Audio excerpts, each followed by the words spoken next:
আসসালামু আলাইকুম বন্ধুরা, আসলে কিচেন উইথ ব্লগ আবারও আজকে নতুন নতুন সব রেসিপি নিয়ে চলে এসেছি। এখন বন্ধুরা কত রকমের রেসিপি আজকে করব। প্রথমেতে দেখাবো পটলটা ভাজা করব। আমি ছেঁচে ধুয়ে কেটে নিয়ে চলে এসেছি, চালা করে পটল ভাজা হবে।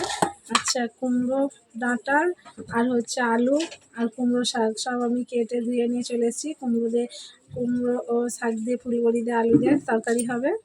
আচ্ছা, পেঁপে কাঁচকলা, এই যে পেঁপে কাঁচকলা আর আলু ফুলবড়ি ঝোল হবে। এটা পেঁপে কাঁচকলা। আচ্ছা, মাংসটা হচ্ছে সব রকম মশলা দিয়ে ভাজা হবে। এই যে ফুলবড়ি, পেঁয়াজ, 14 রকমের তরকারির জন্য কেটে নিয়েছি। এইটা মাংসের জন্য পেঁয়াজ কাঁচা লঙ্কা বাটা, আচ্ছা আদা রসুন বাটা। এবার আমি মাংসের মধ্যে সব রকমের মশলাটা মাখিয়ে রেস্টে রেখে দেবো। তারপরে মাংসটা আমি এই গামলার মধ্যে ঢেলে নিয়েছি। এর মধ্যে এই জায়গাটা দেবো, এই যে মাখিয়ে নিচ্ছি। এর মধ্যে আবার সব রকমের মশলাগুলো দেবো। এই যে পেঁয়াজ বাটা কাঁচা লঙ্কা বাটাটা দিয়ে দেবো। এর মধ্যে আদা রসুন বাটা দেবো, এর মধ্যে। আচ্ছা, নুন দেবো পরিমাণ মতো,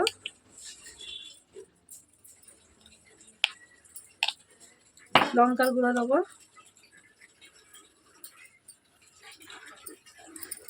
ধনের গুঁড়ো দেবো, জিরার গুঁড়ো দেবো 1 চামচ, মিট মশলা পরিমাণ মতো দেবো।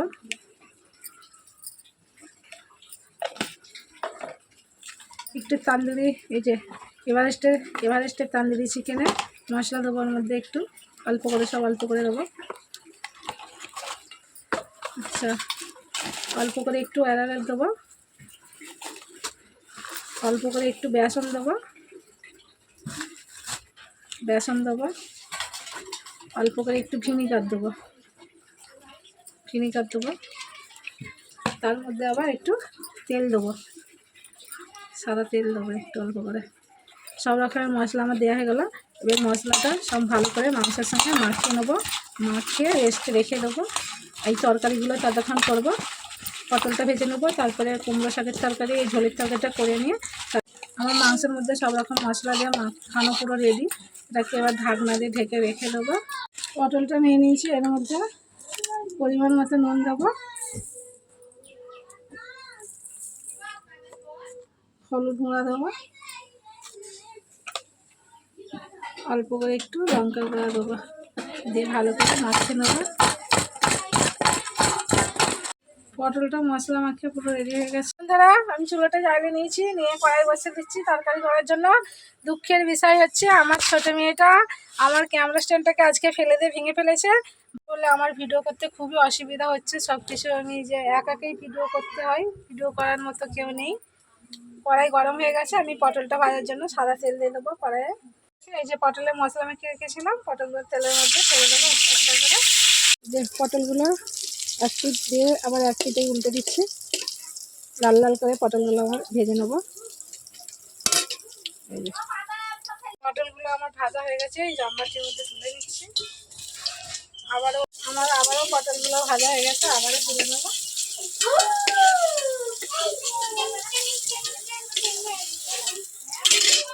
পটলগুলো খুব লম্বা লম্বা বড় বড় সাইজের পটল ছিল।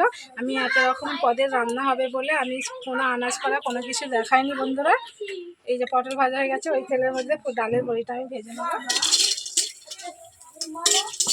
ডালের বড়িটা আমার ভাজা হয়ে গেছে, আমি এবার ঢেলে নেবো।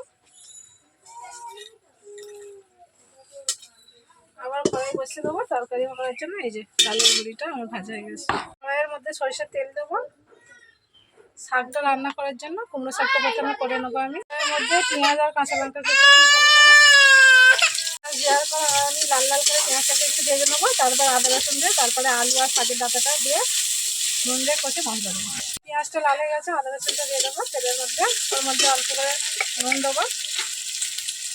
নুন দেওয়ার পর এর মধ্যে ডাঁটা আর আলুটা কেটে ধুয়ে রেখেছিলাম তুলে দেবো। আলুটাকে ভালো করে নুন আর পেঁয়াজ তেলের মধ্যে কষে নিচ্ছি। তারপর শাকের ডাঁটার উপরে আমি হলুদের গুঁড়া দেবো প্রথমে, তারপরে দেবো লঙ্কার গুঁড়ো অল্প করে, যেহেতু কাঁচা লঙ্কা দেওয়া আছে। আর কুমড়ো শাক রান্না মিষ্টি মিষ্টি ভালো লাগবে। ধনের গুঁড়ো দেবো 1 চামচ, দিয়ে অল্প করে ওর মধ্যে অল্প করে পানি দেবো, দিয়ে ভালো করে মশলা দেওয়ার পর আমি ডাঁটা আর আলুটাকে মশলার মধ্যে ভালো করে কষে নেবো। কষানো হয়ে গেলে অল্প করে এতে ঝোল দেবো। কুমড়ো শাকে যেহেতু রস থাকে না, তারপরে ঝোলটা ফুটে গেলে শাকটার মধ্যে একটু তেল মাখিয়ে শাকটা তুলে দেবো ফুলবড়ি। ডাঁটা আর আলু কষানো হয়ে গেছে, এর মধ্যে পানি দিয়ে দেবো। ডাঁটা আলু সিদ্ধ করবো, শাকটা সিদ্ধ করে নেবো। এই ঢাকনা দিয়ে ঢেকে দেবো, পানি দিয়ে নেড়ে ছেড়ে দিচ্ছি, দিয়ে ঢাকনা দিয়ে ঢেকে দিচ্ছি। ঝোলটা ফুটে গেলে শাকটা তুলে দেবো। শাকের মধ্যে অল্প করে সরিষার তেল দেবো, দিয়ে মাখিয়ে নেবো। তেলটা দিয়ে এইভাবে শাকটাকে একটু মাখিয়ে নেবো, আর ঝোলটা ফুটলে শাকটা তুলে দেবো আর ফুলবড়ি দেবো। ঝোলটা আমার ফুটে গেছে, বোঝাই যাচ্ছে ভাত বেরোচ্ছে। ঢাকনাটা খুলে শাকটা দিয়ে ঢাকা দিয়ে দেবো। শাকটা একটু নরম হয়ে গেলে তারপরে ফুলের বড়িটা দেবো, ডালের বড়িটা দেবো। শাকটা দেওয়ার পর ঢাকনাটা খুলে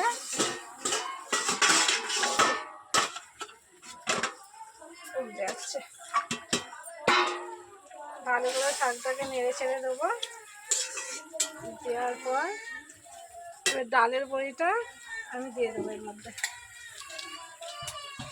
হাফ দেবো, হাফ রেখে দেবো, আমি পিঠের ঝোলে দেবো। আবার ঢাকনাটা ঢেকে দেবো।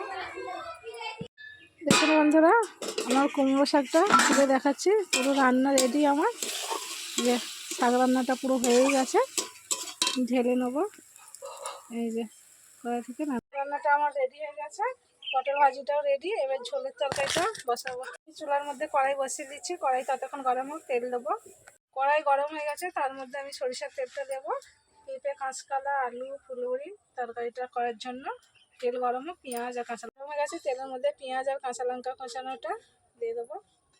এটা লাল লাল হলে আদা রসুন দেবো, আর ওইগুলো তুলবো।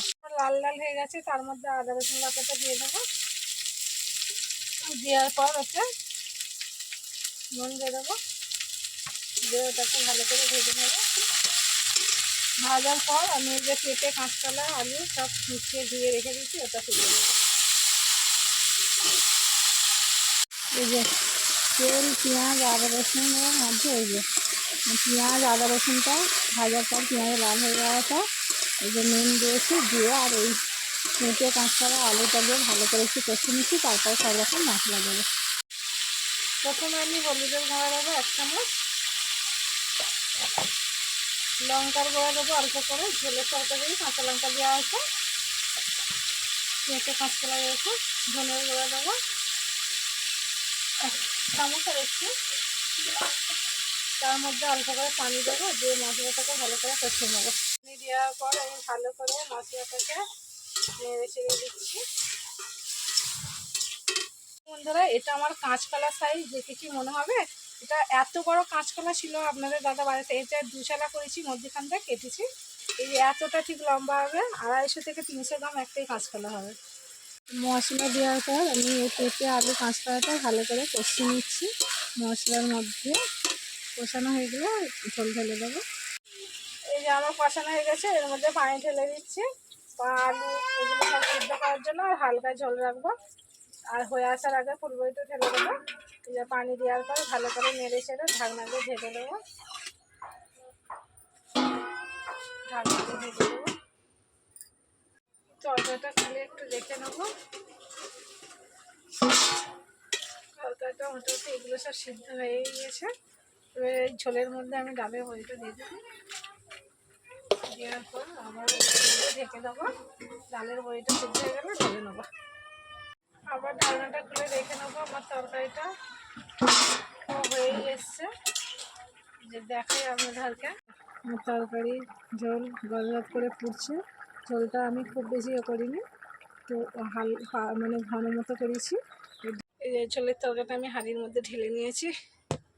এর জন্য আমি অন্য কড়াই নিয়ে চলে এসেছি। এটা আমি বসিয়ে দেবো আবার চুলার মধ্যে। কড়াই ততক্ষণ গরম হোক। তারপরে কড়াই গরম হয়ে গেছে, আমি মাংসের যে মশলা আমাকে রেডি করে রেখেছি সেই মাংসটা ভেজে নেবো। এই যে সাদা তেল ঢেলে দিচ্ছি কড়াইয়ের মধ্যে। তেল গরম হলে মাংস দেবো। এই যে মাংসের মধ্যে মশলা মাখিয়ে যে রেডি করে রেখেছিলাম, সেই মাংসটা একটা একটা করে নিয়ে মশলা সমেত দিই। এই যে এক পিস করে নিয়ে মশলা সমেত দিই, তেলের মধ্যে ছাড়বো। তেল আমার গরম হয়ে গেছে, এইভাবে একটা একটা করে সব ছেড়ে দেবো। মাংস দিয়ে দিয়েছি, এখন আমাকে দুবার দিতে হবে। ছোটো কড়াই বলে অল্প অল্প দিয়েছি, দুবার তেলের মধ্যে ভাজতে হবে। আর এটা একটু সময় নিয়ে ধৈর্য ধরে করবেন। গ্যাসে হলে আর লো ফ্লেমে করবেন, আর চুলে হলে আস্তে জালে করবেন। আমি যেইভাবে যা সব কিছু করলাম ওই রান্না বাড়া ওইভাবে আপনারা সেম টু সেম বাড়িতে তৈরি করে খাওয়াবেন বা মেহমান এসে খাওয়াবেন।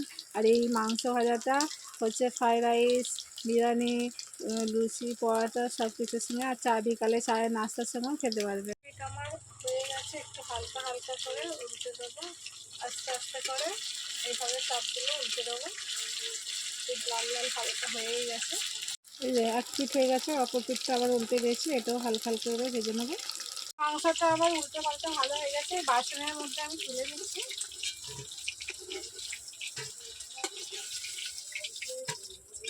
এই যে দেখুন ভাজার কালারটা কত সুন্দর হয়েছে, দেখতেও যতটা সুন্দর খেতেও ততটা টেস্ট। পরে যেই মাংসগুলো আছে এই যে মশলা সমেত এই মশলার মধ্যে ভালো করে একটু ডুবিয়ে আবার তেলের মধ্যে ছেড়ে দেবো। ওরা তেলের মধ্যে সেম টু সেম এইভাবে দিয়ে দিয়েছি। আবার এক পিঠ হয়ে গেলে আবার অপর পিঠটা আমার আবার এইগুলো উল্টে পাল্টে ভালো করে ভেজে নিচ্ছি, আবারও তুলে নিচ্ছি।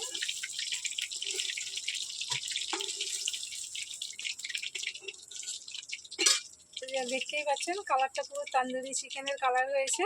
তান্দুরি বড় বড় রান দিয়ে বা ডানকা দিয়ে করে, আমি ছোট ছোট ওই মাংসেরই তান্দুরি চিকেনের মতোই করেছি। সেগুলো আমার ভাজা কমপ্লিট হয়ে গেছে, এবার আমি আপনাদেরকে খেয়ে দেখাবো। আমি যেইভাবে এইসব রান্নাগুলো করলাম সেইভাবে আপনারা সেম টু সেম বাড়িতে এইভাবে করে খাবেন।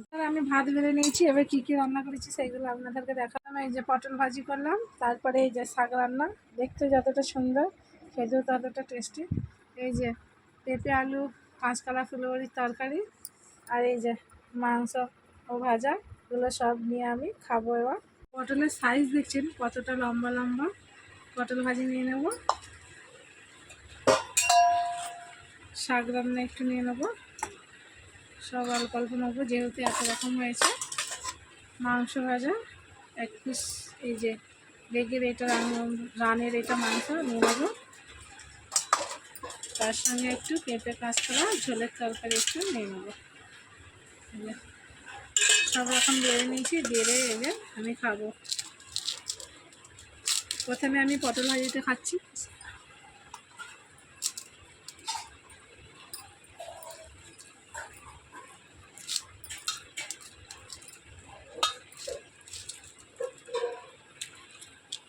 খুব সুন্দর হয়েছে বন্ধুরা পটল ভাজাটা। শাক রান্না হচ্ছে এটা। কুমড়ো শাক এইভাবে আপনারা বাড়িতে রান্না করে খাবেন,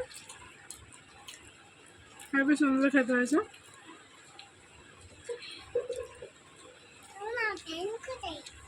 পেঁপে কাঁচকলা তরকারিটা খাচ্ছে, ঝোলটাও খুব সুন্দর হয়েছে। মাংস ভাজা খাচ্ছে, মাংস ভাজা তো তুলনায় নেই।